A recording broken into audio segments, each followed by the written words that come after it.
é a esquizofrenia?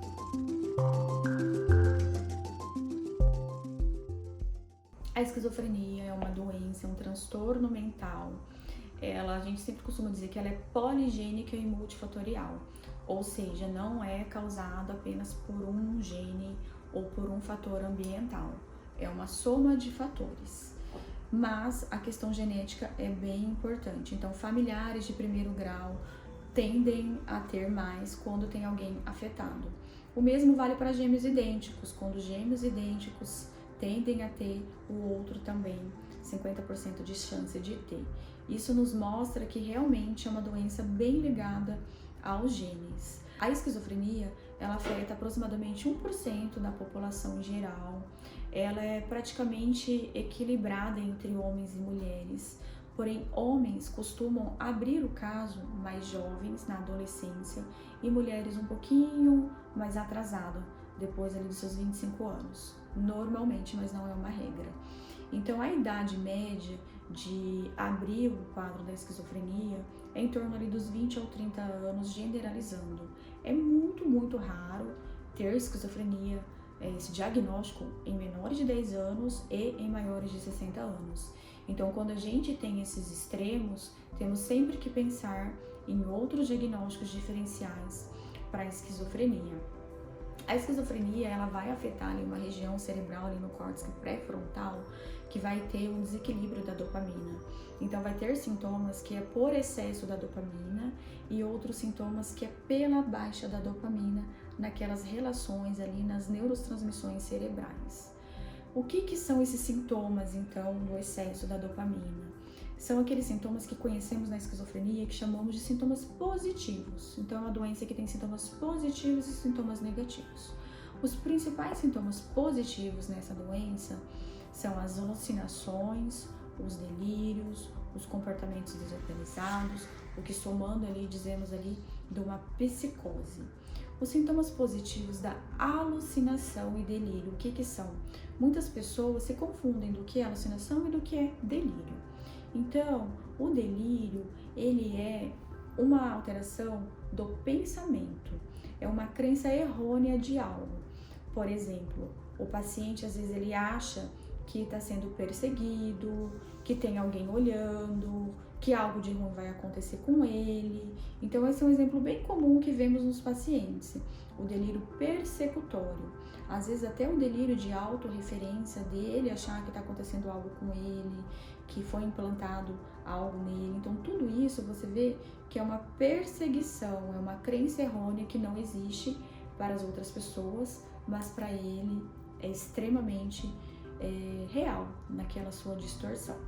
Já as alucinações são alterações na sensopercepção. Então, sensopercepção significa sentidos.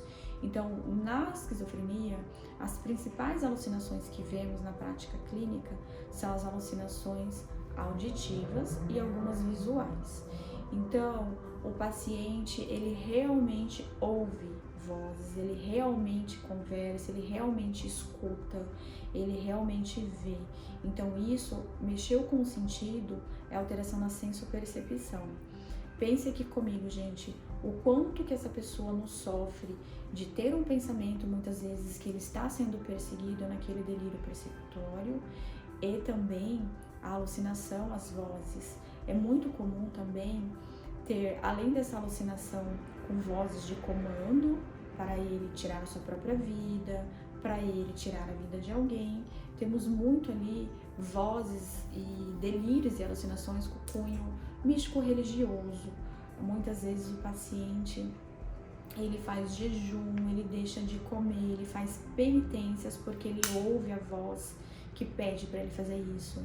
Então, assim, eu lembro muito bem, uma vez um caso que me marcou bastante. Ele era um paciente grave já, de esquizofrenia, assim, há muitos anos. E já tinha um comportamento desorganizado, já tinha essas alucinações, esses delírios, porque é uma doença crônica, né? É uma doença que não tem cura.